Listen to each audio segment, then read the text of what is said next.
Welcome to the ESPN Aussie Hoops Hour live from the Gold Coast. We are here in the RACV Royal Pines, which is sort of the hub, right? It's like the nucleus of the entire NBL Blitz. Pete Hooley is with me, of course. We just wanted to bring sort of everyone into our world this week, which is a lot of interviews. And it's I always describe it as like the summer league of the NBL. It is everyone in one place, seeing people 4 or 5 times a day. Yes, that gets a bit monotonous, but it's a really enjoyable experience. The coffee here is just fine. The weather is great. There's a soccer pitch out there. I bought a soccer ball the other day. So we're having a lot of fun out here. But Pete, what's your vibe so far? Well, I didn't get to do it here last year, right? Last year I came up for Blitz. I was at a different hotel and I was flat about it. I only came to this exact spot to interview Will McDowell-White at the time. But being here this year, I love it. Again, the Summer League feel. We've been to Summer League numerous times, but to have all the teams around, there's basically no chance you won't be in an elevator without a player or a coach or a GM from another team. So that's really cool. Weirdly enough, not just for the Blitz, but in my whole life, there's one person who I've shared an elevator with more than anyone, and it's Ray Borner. The legend Ray Borner. I don't know what it is about it, but I end up in a lift with Ray Borner more than anybody I've ever met in my life, and it seems to be a running joke. I walked out of the elevator just now and he was coming in, so I've dodged him just now, but it's fun. So my version of that is the first day I was here, there weren't many teams here. I think I saw Will Magnay 6 different times, and there's only so many times that you could stop a guy and say, like, hey man, like, what's going on? It's just nothing has changed. Exactly. It's the thing I enjoy about this the most though. For me, my job, I just set up shop in like it's a very open cafe. You sit there, coaches come through, everyone orders coffee at the same place, the breakfast buffet. Everyone's in there at some point. So this experience is really cool. The games are obviously happening right now. We're going to start with we got the feel of this place, right? We wanted to bring you guys the vibe. They'll be walking around, players will be walking around as we're doing this. Unironically, before we started recording, Mitch Norton just walked past with a bag of golf clubs. That's another cool thing though. Teams get out here, and it's not just like teams within each other, right? You look down, you see, even at breakfast this morning, I was sitting with Sean Bruce, Alex Tui, but half the Hawks and half the Jackies were sitting together on a table. Yeah. They're golfing through different clubs, so it's cool. We forget that, like, at some point, like, Jason Gadee's been like a roommate of half the league, right? He's also played for half the league. Exactly, right? A story on that. But first, like, this morning I had breakfast, Dan Greeter walks in, Uluc Yates walks in. You just sit with him, you have a meal, it's really enjoyable. There was a head coach before who saw Trey Kell and looked at him and said, 7 teams left. So that was very funny. But on the teams, we'll start with Adelaide because they're a team that they come in with a lot of questions, right? Because it's weird, Mike Wells walks into the building and no one really knows him, right? Because he's so new. Then Jarrell Martin walks in, he's in a really big moon boot.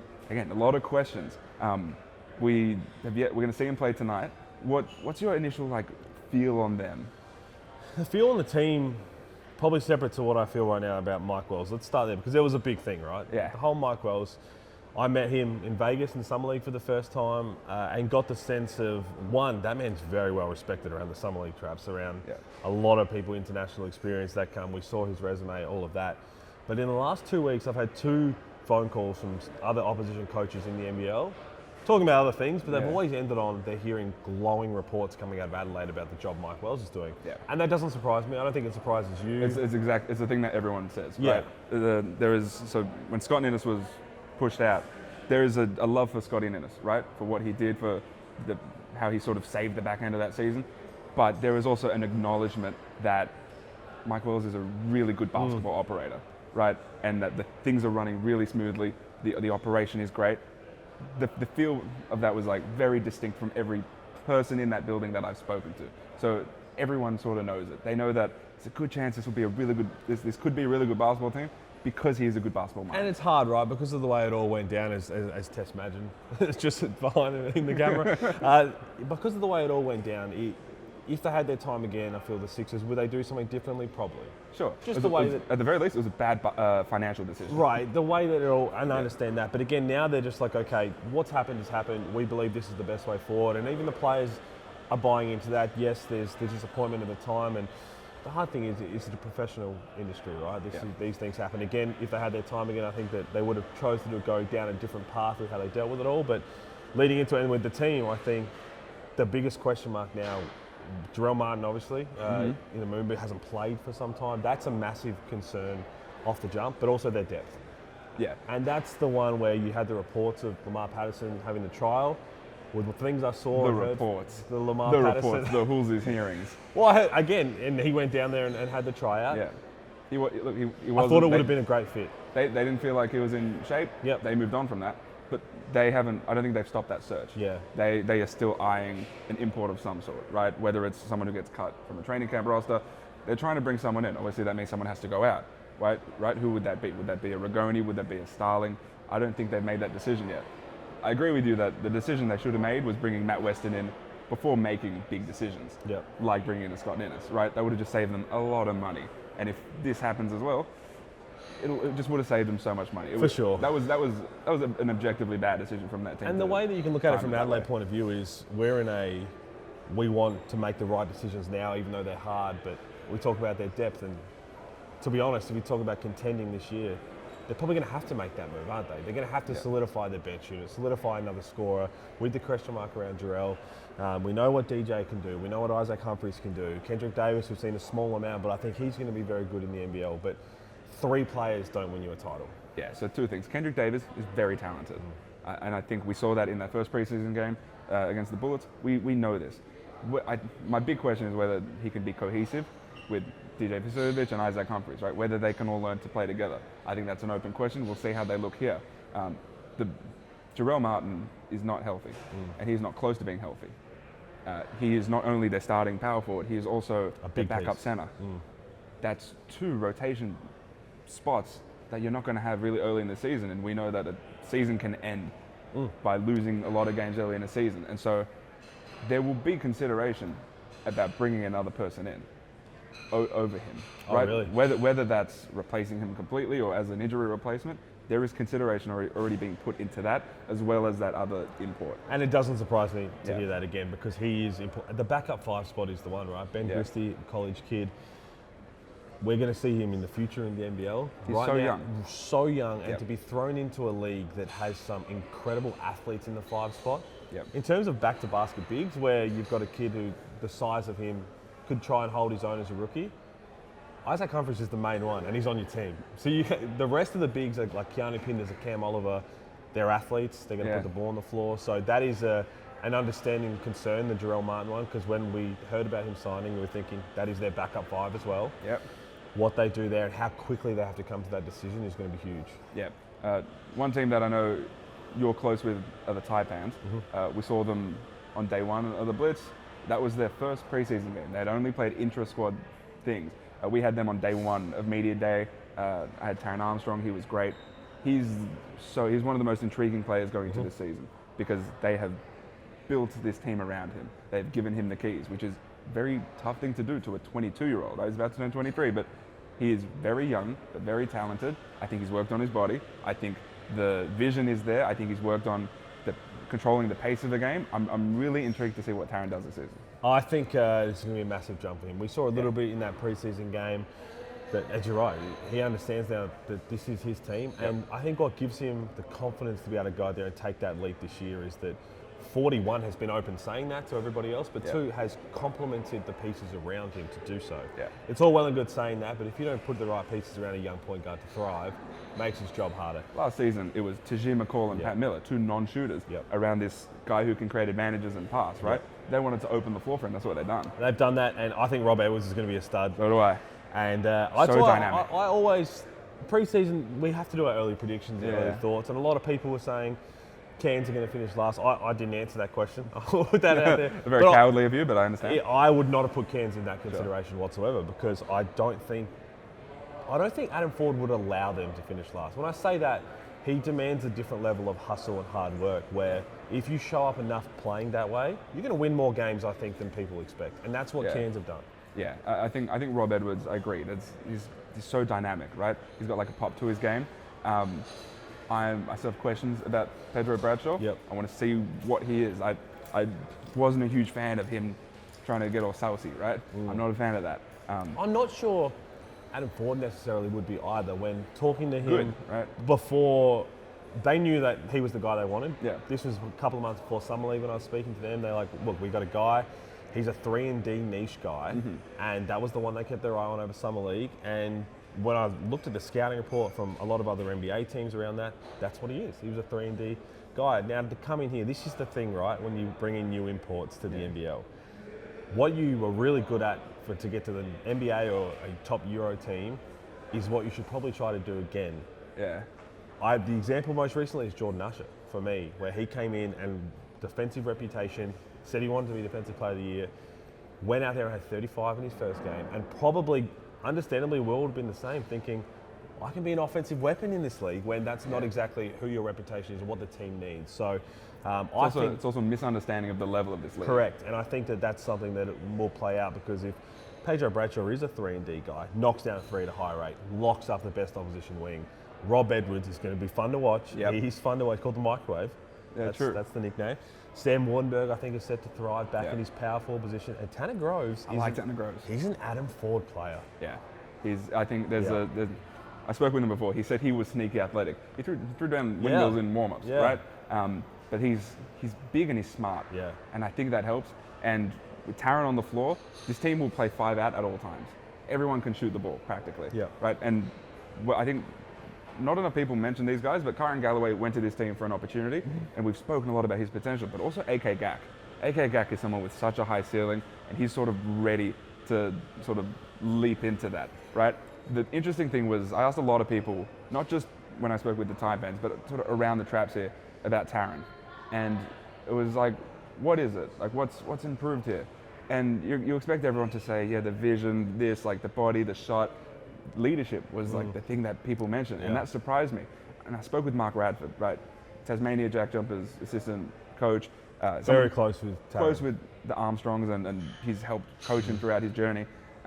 He said that's something that they've been really explicit in working on, right? They've worked really hard on how he can be a leader on a team, because that's the most important thing about being a point guard. So yes, he's 22, but if that's something that he's already showing, then I'm so excited to see what he can do to a team that I think is built more purposely around him. And I think that it's weird, talking to 40 even last year, I think 40 knew what he was getting, but was still surprised with the level of professionalism a then 21-year-old had around some other guys who had been pros for a very long time. So that's what I'm excited for. The other big question mark I do have on Cairns is their non-Taron minutes. Yeah. Especially Kyle Adnam being out hurts them a lot. Jackson McCoy will miss the first few games of the season that too. As well. We saw it in the first game of the Blitz. Rob Edwards at the point, not a fan of, just because it's very one-on-one. The ball doesn't whip around like it should, right? The non-Taron minutes do scare me. But I think that they're going to surprise a lot of people. And as I said, if you play hard more often than not in the NBL, you're going to get a lot of wins. And I do think, not so much talent, I think on hard work and the way 40 plays, that they'll beat a lot of teams that are going to take them lightly. Yeah. When you speak about the non-Taron minutes, the first thing I think of is the non-Jordan Hunter minutes in the South of Melbourne Phoenix, right? So let's shift to them, because they have had a complete rebuild, right? It's Derek Walton Jr. in the league, Nathan Sobey heads over there, Joe Wieskamp, Matt Hurt, Jordan Hunter, Angus Glover heads over there. There's a lot of talent there. I'm intrigued at what they look like defensively. Illawarra just put a ton of points on them. And there's a question about the personnel when it comes to the defensive end, but from an offensive standpoint and from a pure talent perspective, Derek Walton Jr., Sobey, Wieskamp, Hurt, Geordie Hunter, that's a hell of a starting five. After only seeing a couple of preseason games, the question marks I have defensively are even bigger. Yeah. I think everybody's got those. Even talking to Mike Kelly, Tommy Greer, they understand that too. That starting unit, besides Wieskamp, maybe Hunter to a degree, is probably isn't there, right? The defensive identity. So you've got to create it. So I put it like this: like you have a primary offensive guy, so Bryce Cotton. Which one of Walton, Wieskamp, and Sobey do you put on him, right? Yeah. Who do you trust to be super effective on him? I don't like any of those guys on him as the main guy. And maybe that's a thing that Mike Kelly looking for when he's trying to create. He's going to have to create a defensive identity, because a lot of it is when you bring in a new roster, there should be a blueprint. We're looking at it and we've seen it. There probably isn't one. He's got to figure that out. So maybe it is, look, a Bryce Cotton game. We're playing Perth. Maybe I've got to start Glover. I've got to start Kenyon. Over who? That's the thing. Like, there's a really good argument that in games like that, start Glover, you get obviously a point of attack defender and someone who can really stretch it. For someone like Sobey, for example, right? And it sounds drastic, right? Because Sobey's been a star of this league, but to win that particular game. But I think there are question marks on Walton and Sobey playing together, because I think so far from what we've seen, Sobey likes the ball in his hands, right? And I'm intrigued to see if they can create a sort of 1-2 chemistry. I don't know if their games like particularly mesh with each other. I wonder if you can stagger them. I think that the Phoenix, it's one thing that frustrates me a lot in preseason games is teams don't play a lot. They don't show their cards, their rotations. Yeah. The Phoenix, apparently from all reports, their game against Sydney on the Wednesday, I believe it is, are they going to treat that as close to a real game as possible? That's their one game they've identified this week. Yep. They're going to go after it because like they got 20 piece by Illawarra, but Derek Walton Jr. played 15 minutes. Yep. At what point does it be like, okay, we actually need to get our main guys playing as much as possible so that we're ready to hit the floor running next weekend in round one? That's what I'm looking forward to, seeing how they navigate that. But offensively, I think the talent's going to be there. And I do think they probably get a luxury more so than a lot of other teams where there may be games, a fair few games where that's going to get them enough wins alone, right? We look around the rest of the league, notoriously, if you don't play D, you're going to lose games. And teams have struggled. But I look around some of the other teams, I'm like, their offensive firepower alone will probably get them a win in that. So, okay, how far can they go? Can they win a playoff series like that? That's a different question altogether. Yeah, and I think we agree that Derek Walton Jr. is one of the best players in the league. Yeah. Right? I don't know if there's a player in the league who is more effective at getting to the spot he wants. Jordan Hunter is going to be so important for this team. He's not just defensively, where I think he's the anchor for a team that has, I think, less than average defensive pieces, but offensively, I think the ball moves best when a lot of stuff goes through Jordy Hunter, right? He finds cutters, right? He's able to, quick passes, quick screen, and create like that. So he's super important. And again, that bench, they've struggled with shooting and having sort of defensive stoppers over the past few years, right? But it's Glover, Kenyon, Malik Lewis, Tom Vodanovich, who's looked really good in the preseason so far. Owen Foxwell will be the backup point guard to start the season, from what I'm told. There's something there. Whether it's enough to sort of get them over the line, get them to that championship level, I don't know. But there's a lot of talent here, and I'm intrigued if they can come together. Yeah, I think I'm high on them doing so. Again, I think I'm very, very high on Derek Walton Jr. I think this season in particular, how that meshes with Sobey. I do think that Sobey's going to come from a different angle and mindset this season, and not so much that he'll maybe thrive playing the Robin, but I think that there will kind of be that level of understanding. I do believe going in and where he's at in his career, and I think he just wants to win. The non-Jordy Hunter minutes might not be as impactful when I look around the rest of the league at the other bigs.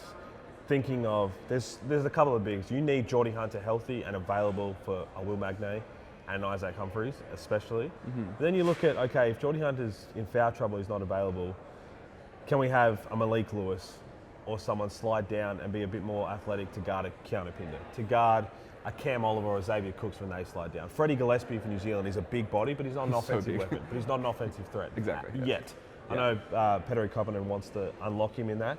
But I look around the rest of the league and I'm like, is there really focal big man of the offense? There's not a heap. It's really just Isaac, Tyrell Harrison. Yep. Sam Froling, right? But the idea right now is those backup Jordy Hunter minutes at Matt Hurts at the 5. Now offensively, I'm really fascinated to see what it looks like, right? They can play 5 out. Again, it's a super talented offensive lineup. Which concerns me that we haven't seen enough of them on the floor. They keep playing starters for the first half. Yeah. They've got a lot of stuff they've got to figure out. Yeah, I agree. Now there are 3 teams that I would consider in sort of the top tier when we look at our preseason rankings, right? It's Melbourne, Sydney, Perth in some order, and you base that based on the talent on those teams, the continuity that they have, and how they went last season. All of that makes sense. But I could sit here right now and give you a strong argument of why each one of those teams is the favourite. 100%. Yeah. Now, which one of those teams is the most interesting to you? Perth. Well, Sydney's a big one. Sydney's a big one. Let's go Perth. Yeah. So I just saw Christian Doolittle walk past, so it's a good segue. Yeah, and we spoke to some of the Perth guys today.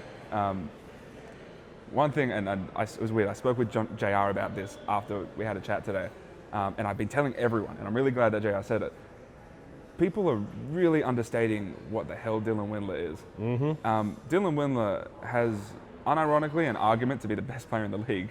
He is the most recent high-level NBA player that is currently in the NBL, and I don't think it's particularly close, right? It might be Ian Clark was the one before that. He was a legitimate player in the NBA very recently. I think his skill set translates really seamlessly to the NBL. And when everyone describes him and how he might work with Bryce, I get like Mitch Creek vibes. He's exactly what the Wildcats need to, alongside Bryce. This is why I'm sneaky high on the Wildcats. You've got a team that has understood its levels to winning a championship. You don't just, it's very rare that a team's going to come in with a new team, a new look, and just go and win. Yeah. Even Tassie had to lose to get there. But I look at Perth, after winning, they missed the finals. Then they made a playing game and they've lost. And what have they done last year? It was like, okay, we're going to keep 9 of the same guys, the continuity of the coaching staff, we're going to roll that over. What areas do we need to get better at that we were bad last year?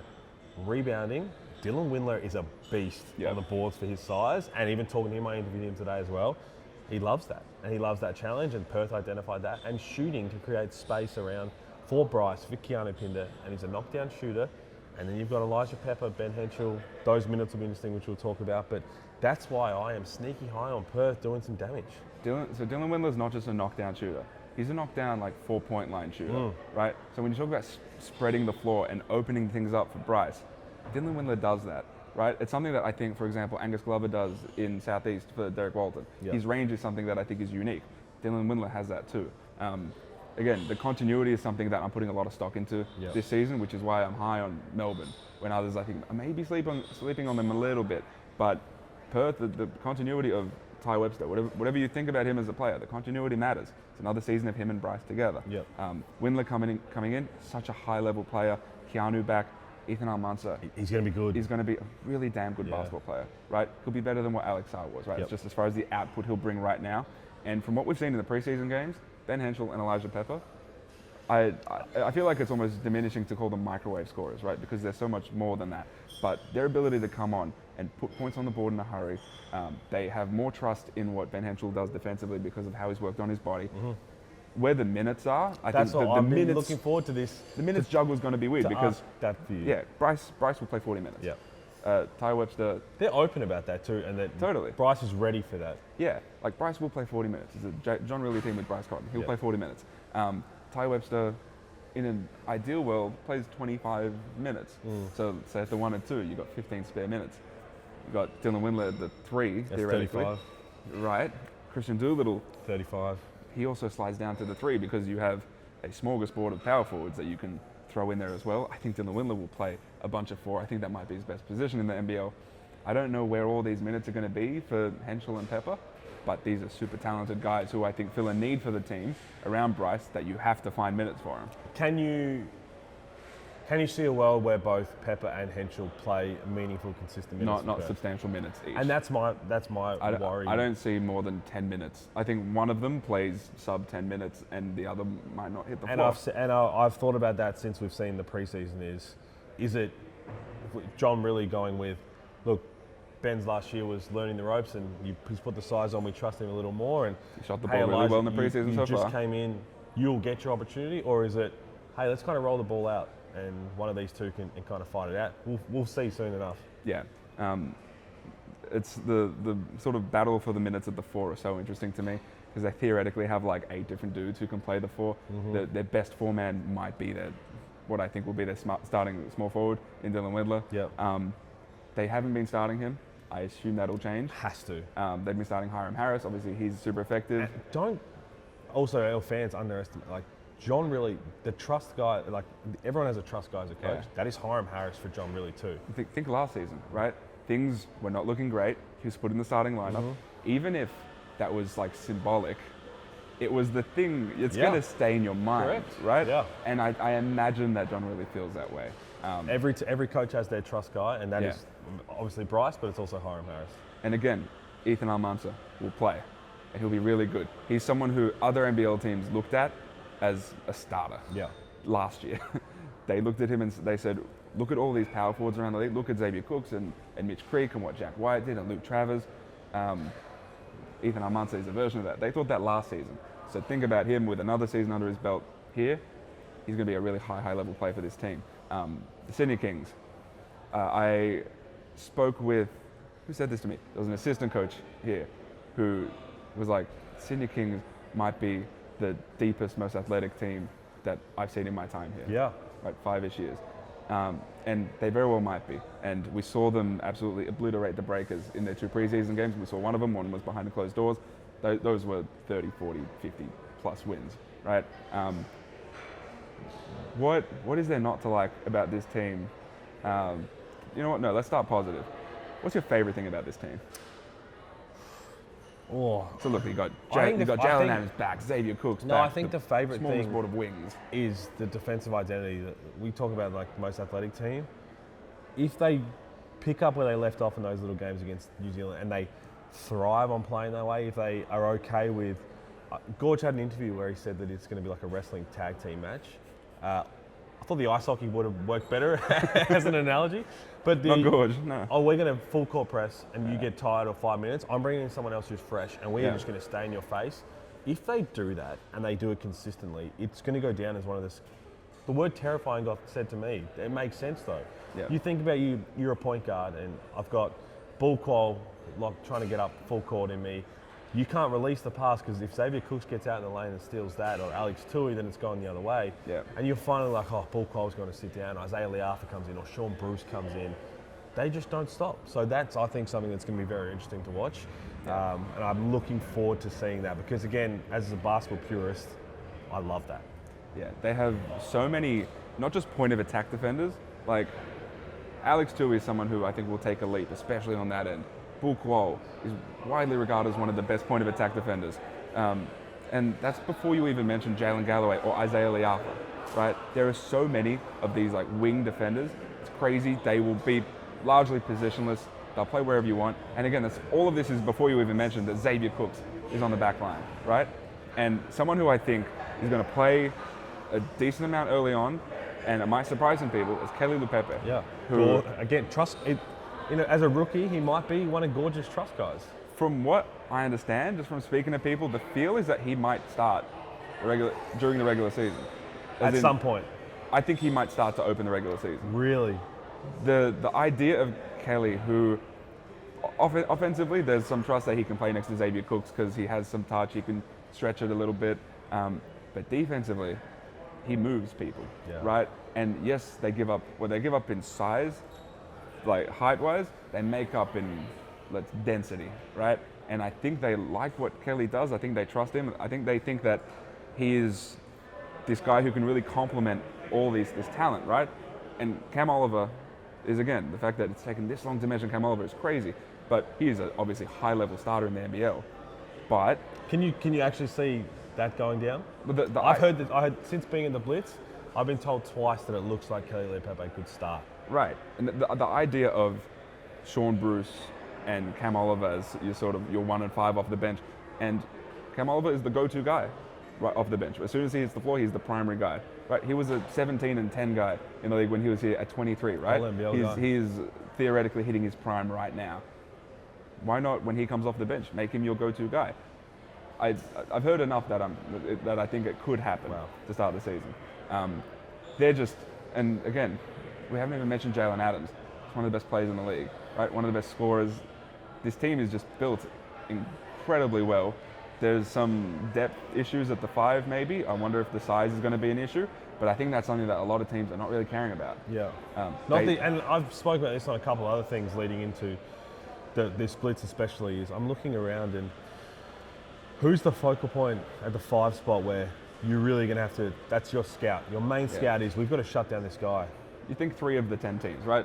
Isaac, Tyrell, Sam. Yeah. They're the 3 that you point to and say, okay, we have to figure out how we double when we double. There is no JLA in the league this year. There's no Jock Landale. Exactly. So that changes Aaron things. Baines, Nate Jawai. It's not as worrying. My worry still is that there is only, what is it? I'm trying to do the math in my head. There's 240 minutes. There's only 240 minutes across a team for a game. How does that look? Talk about the best teams are willing to sacrifice. Yes, I think they will.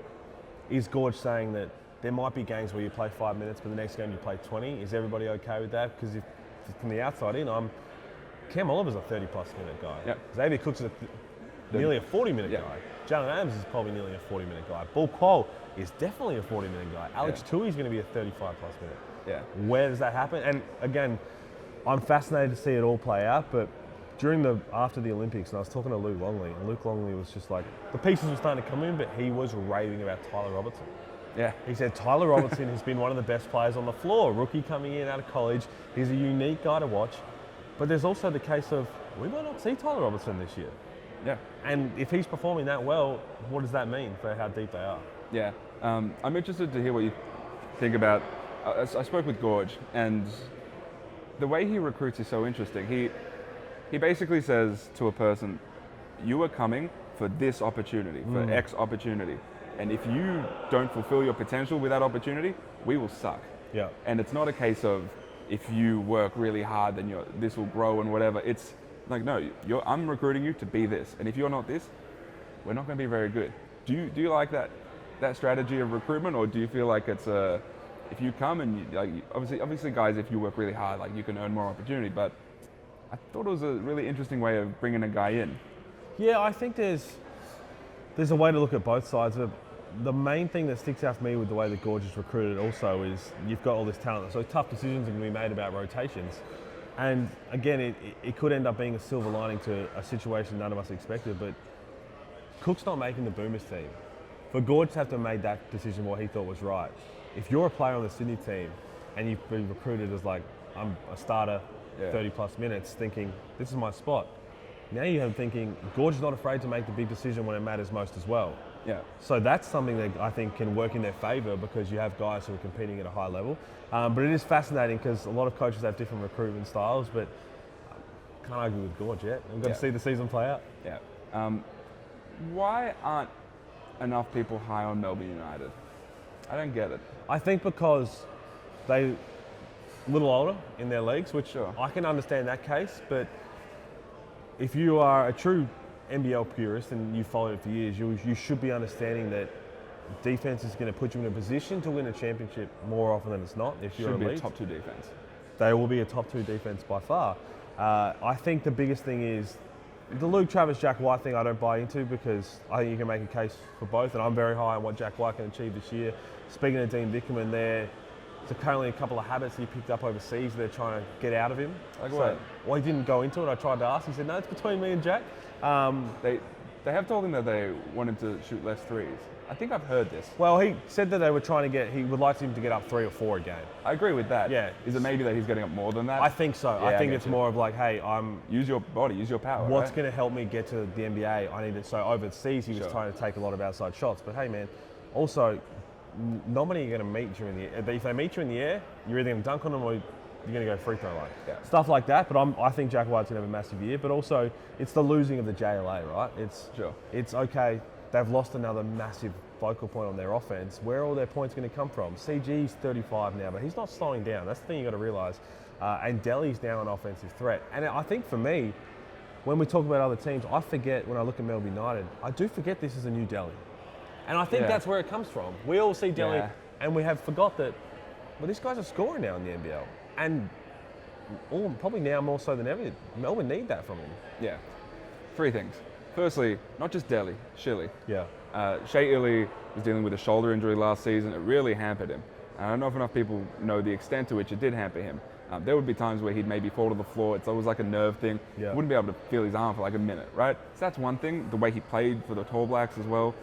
There's an expectation that he's coming in. We've seen it in the preseason. He's totally. Offensive focused. Head down, getting his head on the rim.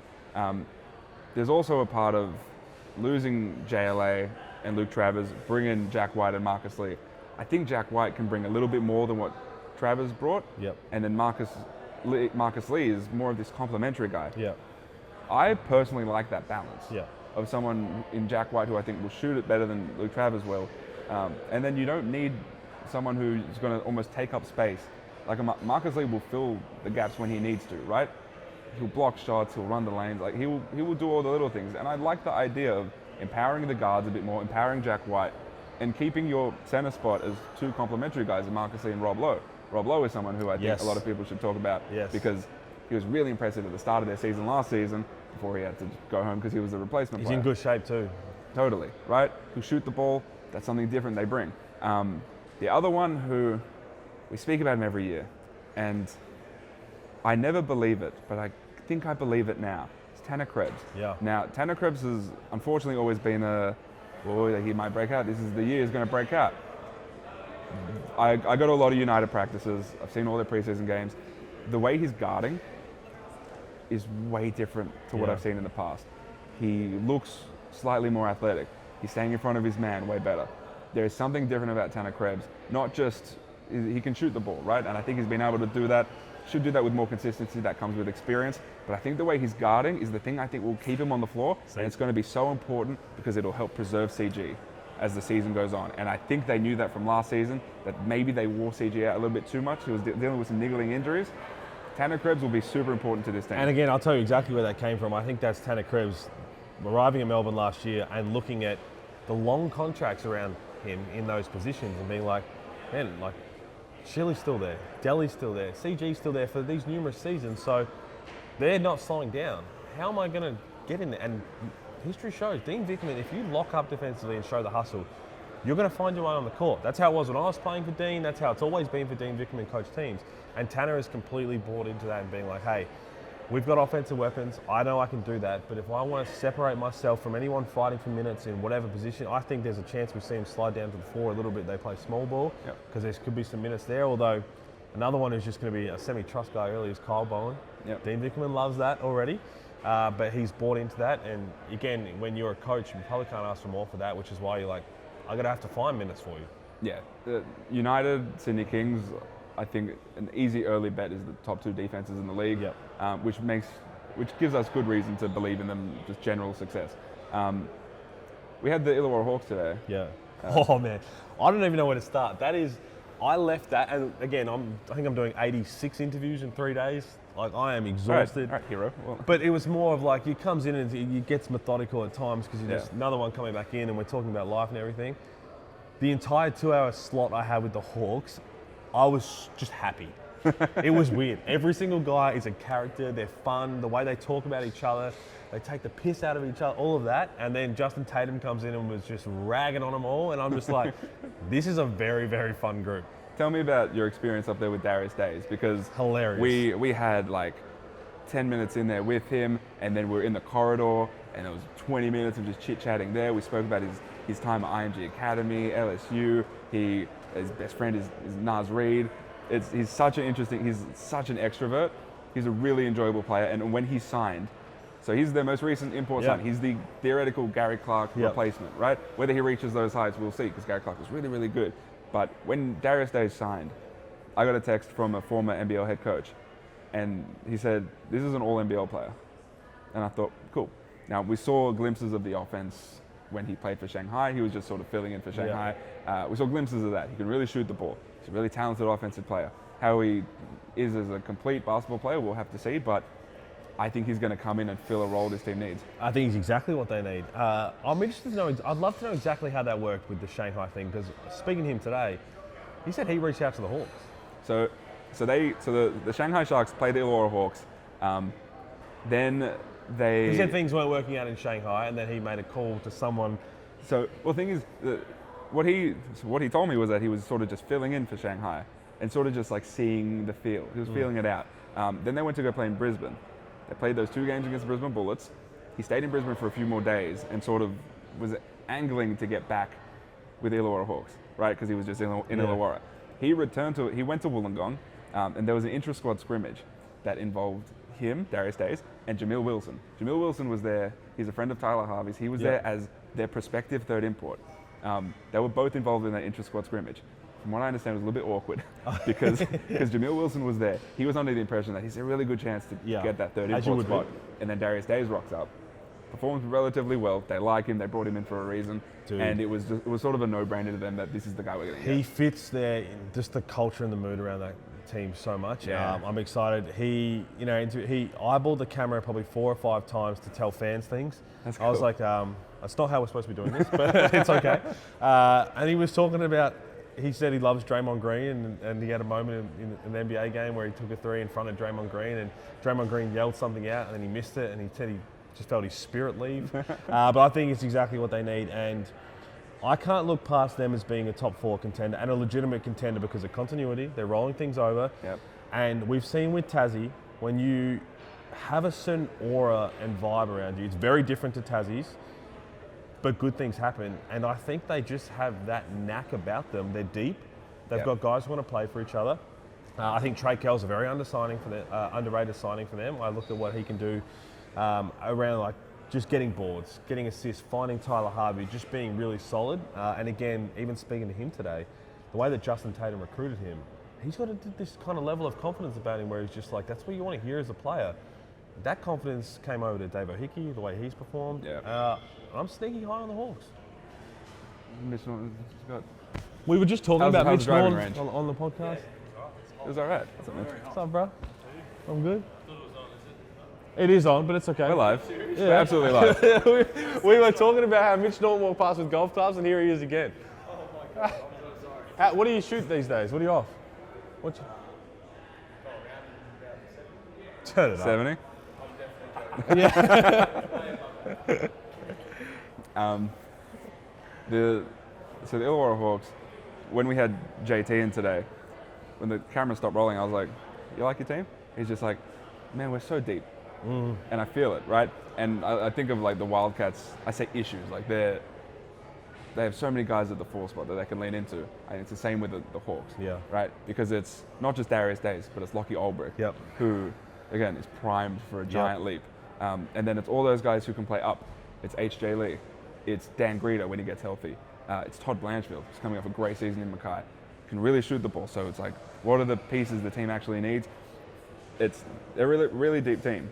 I think that lifts their floor, right? I have them as like a 4 or 5 team. What will lift their ceiling is how I think Traco and Darius Days emerge as like all NBL level players. I think that's the thing that'll lift their ceiling and get them into that top 4 championship sort of vibe. And the thing is, with that, if they can keep this vibe, it's also hard to keep that energy up all the time, but if they can keep that up and they get to a final series and it's at its peak, they're a team you don't want to face. Because again, that momentum goes a long way. It showed what they did last year. And it's very different to every single other team in the competition. It really is. It's Justin Tatum's a big reason for it, but it's fascinating to think about how they're going about it, to how the likes of Trev Gleeson would do it, or Dean and Vickerman. It is completely different, and I'm here for the ride. Their vibe is very cool. It's cool, right? And there's a swagger about them. And it starts with Justin Tatum, obviously, who has brought in a completely new coaching staff. Joel Carlu is the only guy who sort of stayed on, but I'm interested to see that too. His growth as a coach, what that coaching staff does as far as helping him continue to grow as a coach, because that'll contribute to wins and losses too. So what does he look like in his second season? Another team we had in today were the Breakers. They were the team that we just finished off with. Now, they had 2 very significant losses to the Sydney Kings. What's redeeming about them? We had Parker. I think Parker is still a top 3 or 4 player in the league. He's got confidence in what this team can do. Obviously, people don't, because they probably should have beat the Wildcats in day 2 of the Blitz. But do you think this team is ultimately going to grow to the point where they can be relatively competitive around Parker? I think they can. It's going to take a lot. And I've said this in a couple of things the last few weeks, is I don't expect New Zealand to come good or to really make a run at the top 6 until the back end of the season. I'm talking from round 14 onwards. Keep in mind, they go to the US for some NBA games, so they're going to be behind the 8 ball anyway. The growing pains are going to be immediate, and they're going to hurt. And honestly, I think they're really going to hurt. And I think how they emerge from that is going to be interesting. But also for the fans, it's like, understand that these growing pains are going to happen. You've got a new head coach who half the team he didn't recruit, more than half the team. Even talking to a lot of the players today, they're like, I signed with Modi, but like that didn't happen. Now I'm excited for Coach Kopp. And I think Pettery is going to be a very, very good head coach. His basketball mind is really fascinating to kind of talk through, and I really want to see him succeed. I think that how he deals with the challenge early on, and it's not just the NBA trip. They play 2 games, then go away for a few overseas. They come back, I think they have 4 straight doubles, I believe, or 4 or 5 double headers, which is tough. Their home games aren't necessarily in Auckland. They're around New Zealand, but their 2 singles after that is a trip to Cairns, which is a tough trip from New Zealand, and they trip to Tassie, which is a tough trip from New Zealand, and they have 3 doubles. So I think after they get through all of that, I think they'll start to put it together. I like players with a chip on their shoulder. I think Mojave King's going to have a very good year. am a little, not so much concerned, but the consistent help around Parker is what I have a big question mark. If they find that, I think they'll be okay. Because teams are going to do the exact same thing against New Zealand. They're going to load up on Parker. They're going to get the ball out of his hands. So it's going to be up to Mojave King, Grant Anticevich, Sam Menenga, Jonah Bolden, Matt Mooney to hit shots. Right? And the question on their success is whether those guys can do that on a consistent basis. Mitch McCarron looked very good yesterday. Mitch McCarron has looked really good. I think people will have to shift their expectations on someone like Freddie Gillespie, who is not going to be a 20 points per game guy. No. He's someone who, again, he walked by me today. He's ginormous. But that's what he is. Again, whether that's needed in the NBL this season, I don't know. If you need that guy who's going to really body up against a back to the basket big, I don't know. But he's a defensive-minded big. So when we gauge whether he's sort of at the level, we have to understand like what his skill set is. Matt Mooney, I'm intrigued. Yeah, I'm very intrigued. We have to see if he's at the level as well to really contribute in the NBL. And I think you talk about decisions and what goes on. One of Matt Mooney, it's not going to be Freddie Gillespie, right? So it has to be Matt Mooney who's going to have to be a weapon. And to be honest, 20 points per score, whatever it is per night, don't look at that. He needs to be knocking down threes at a 40+% rate to give space to PJC. That's the one thing that if he can't do that, then I think New Zealand are really going to struggle. But I'm very intrigued to see how they go. There will be growing pains early, and I think if New Zealand fans can understand that, because the team understands that. The team gets it, and Petrie gets it. Yeah. Petrie is a first-year head coach, right? As in first-year professional coach. Correct. So again, that has to be taken into account. There will be teething because there has to be. The Brisbane Bullets. I think we've got 2 teams left. Brisbane Bullets. We've seen a lot of preseason games from them. They went on a hilarious schedule where they came to Melbourne. It's not new. They like to do this. They played a game at Casey, which that was a drive I don't like doing. And then they went to Wangaratta to play the Phoenix. Wangaratta is somewhere I was absolutely never going to. Went to Mount Gambier, and now they're here. So they're getting a lot of preseason games in. They get the last game here against the Cairns Taipans. For me, it's like I trust the floor of that team because I do like the local contingent. Right? I like the Bannon when he's healthy, Tara Harrison. I like the Sam McDaniel, Isaac White, Deng Adele. Even Tory Smith-Milner has looked pretty reasonable so far. I like Jared Bairstow. For me, it's the imports, right? Have they nailed them? If they've nailed them, then their ceiling grows, and I think they have a chance. If they haven't nailed them, then things could get a bit sticky for them. But what do you think so far of Bateman, Cook, Prather? The first thing is they had to make that move with Shannon Scott for James Bateman. Absolutely. Because if you imagine what this team would look like with, but this is no disrespect to Shannon Scott because I think he's terrific in what he did at Cairns, but he's not the player that they would have needed going forward. I think James Bateman's going to be very good. He's got a fascinating story behind him. Like we interviewed him yesterday, I think, and I was nearly in tears. There's a lot about the things that he's gone through in his career. He's one of 9 siblings as well. Really? But the way he plays, he's got a chip on his shoulder, a certain level of aggression. I think that's what they need. He's a scorer.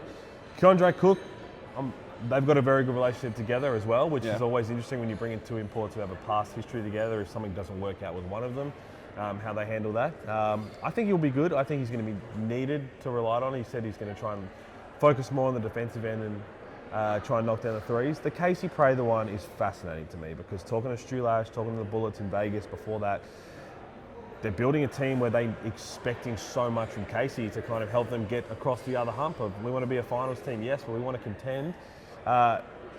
Looked very good the other day.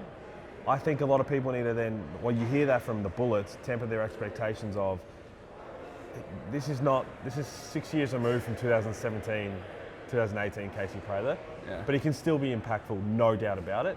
But don't expect the guy going down the lane dunking on everybody. So he can be impactful in spurts. He still looks like he's straining. Yes. Right? He looks like he's perennially injured. So the talent is, I think, still undeniable, right? You don't lose all of that. But when you lose the athletic pop, then there are obvious question marks. So I think he's going to be able to contribute in spurts. I think any idea that he will be back to pre-2020 Casey Prather, I think everyone should ignore that. I think everyone should just forget about that. I don't think that's ever going to happen. His body's just not in a position where that's going to happen, and I think he knows that too. I think he does. I don't think he can come out and the team also deep down knows that too. I think they do, and again, to understand that and then build around, I think Deng Adele's going to be very good. He's come in with a completely different mindset, and again, speaking to him, he was like, the decision to come back to the NBL and the Bullets is he remembers what everybody thought of him and what he did in the Illawarra Hawks. He struggled. He had a different goal at the time. He had a different mentality, and he wants to show people that like that wasn't me. Yeah, that was just we all have those kind of moments where things don't work out. Now he's in a situation where I think he can thrive, and I think he's going to be their main starting guy. So I think he's at a point where he's earned that. Yeah. And it's very tough to replace him. Sam McDaniel's been dealing with a shoulder injury. It's to a point where Dengadell's his spot to lose now. Yeah. James Bateman, I think, really solid off the dribble scorer. And I think that's something they absolutely needed. Keandre Cook, everything I hear about him in practice has been really solid. He hasn't been able to hit shots consistently so far.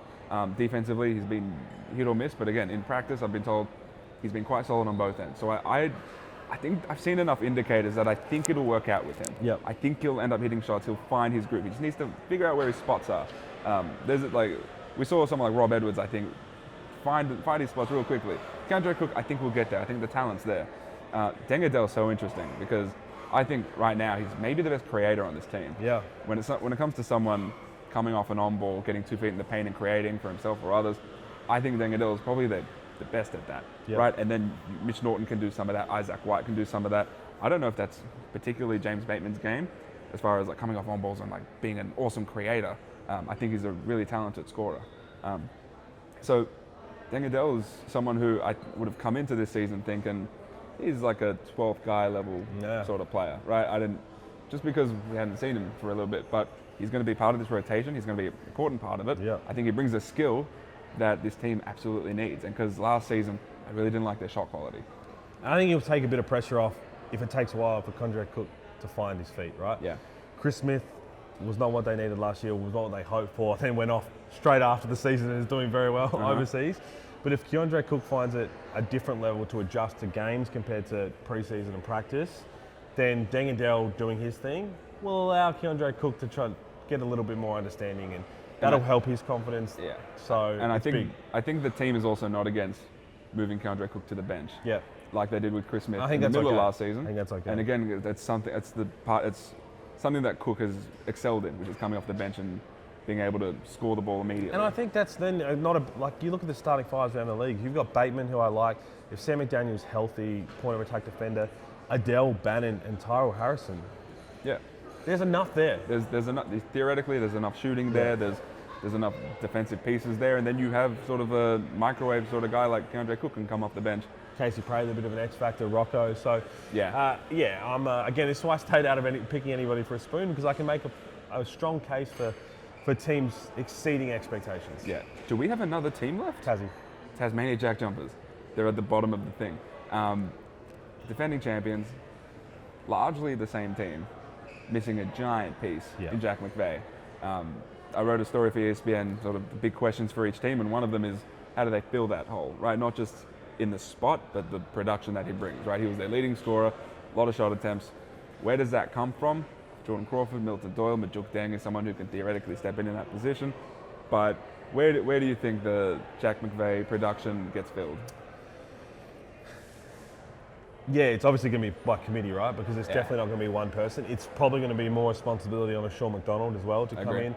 Craig Sword is a defender, no doubt about that. So really good defender. Very good. Picks up full court, stays in front, moves again, well. Scott Roth, speaking to him, he came out and told me a couple of weeks ago that he came in a little underdone, Craig Sword, so he had to get his conditioning right. They've got a busy schedule coming up. So they've got 2 games here. Two games here, take off to Singapore tomorrow after International Cup. 3 games in 3 days. They come down, they go straight back to Perth where they play Melbourne United, and then they bring the banner back home the following Friday against Melbourne United. So, it's by committee. I think Sean McDonald will be key to step up, Majuk Deng, and I think this is a better situation for Ruben Tarangi to be in compared to some of the other places. Do you think he plays? Yeah, I think he does. I think he's going to have to early on. But also it's more, I think we're going to see more plays ran for Will Magnay too. Like, hey, we're going to roll it into you. We're going to roll it into you down in the post, be aggressive, kind of make some plays happen. But they all go as far as Milton Doyle and Jordan Crawford also take them. Yeah, I looked at Will Magnay's shot attempts, and I should have looked at the per 40 or whatever, but 5 or 6 a game. I think that'll be bumped up to 8. 10, and he'll be a focal point, again, what his motor allows. I think he's got a certain ceiling on his motor because he's a big body, he's a strong body, and the way he goes after it. And you think about exertion, and I'm just thinking of as a player when I used to play and as a guard, but you're the exact same as Will Magnay. No, but running up and down the floor is one thing, right? Yeah. But you watch Will Magnay, the way he defends in the post, and he's meeting people. Yeah. That alone, compared to I'm going to sprint down the other end, there's a reason why he's puffed after 5 minutes, because he is just physical. Probably one, besides Kelly Lupepe, most physically dominant player with his size in the league. So, and I just refuse to write off a Scott Roth coach team. I agree. Yeah. Scott Roth as the head coach, again, we speak about, Petri Koppinen maybe having some teething. I think the JackJumpers are the opposite. Yep. There's someone a team that I know will come in prepared because of Scott Roth and the runs he has on the board. Another season of Jordan Crawford. Again, he had his ups and downs, obviously finished on an unbelievable high, but him having all of that experience in the league, I think is really, really helpful. Milton Doyle as well. I think a lot of people are maybe understating his last season because maybe the numbers weren't as it was an all NBL guy to totally. Yeah, so I get it. And because of Jack McVeigh's leap, he didn't have to do as much. But I think Milton Doyle is still a top 5 player in the NBL. And I think that Jack McVeigh leaving for Milton Doyle and Jordan Crawford gives them the confidence of it is honest now, and that's going to help both their games. Both their games to be able to go out there and put up a lot of points. I would expect them both to be in the top 10 scoring this league. Yeah, and I agree on Sean McDonald too. He's someone who I think got a lot of opportunity toward the end of last season, especially in that grand final series, that championship series, where he was so important for that team. He was someone who you couldn't give an inch to, right? Because he's such a high-level shooter. Really worked on his game off the bounce too. I think they're going to put a lot of trust in him. I don't know if they start him. Well, I think you're going to see. They started him at the end of the season. I think you're going to see a lot of minutes of Sean McDonald with the 1, Jordan Crawford with the 2, Doyle with the 3, Sword at the 4, and Magnay. And they switch a whole lot. Yeah. They try and help each other. They have the luxury of we're going to be smaller. Guys are going to try and attack us. And if you get beat because, okay, we'll set the tone, get up and in. Like Jordan Crawford will get up and in. Sean McDonald will get up and in. Craig Sword will get up and in. If you get beat, Magnay's there. Yeah. Not many other teams have that kind of rim protection if you're a guard and Craig Sword coming in and realizing, hey, I can be even more aggressive because I got that help. They're going to be good. And the thing that we're going to harp on all season, we've done it this episode, defense and continuity. Goes a long way. Right. I think Melbourne has that. I think Perth has that, at least the continuity. We'll see what they do defensively. Tasmania, I think, has defense and continuity. Sydney Kings, not as much continuity, but they have unbelievable talent. So defense and talent, I think they're the things that are going to drive this season. That feels like a top 4. Yep. We will see what happens. We'll see what Brisbane's imports look like. We'll see what Illawarra's imports look like. Whether Petri Koppinen can get through the teething and not lose too much ground early on. It's going to be very interesting. We have a game to get to. I've got to commentate. You got to commentate? Yeah. Oh my goodness, I've kept you too long. But thank you so much for joining us. We'll try to do another one of these at some point, whether it's from here, whether it's from Hoops Fest. But I'm glad that we can sort of bring you into our world here at the NBL Blitz, Summer League of the NBL. We'll see you next time.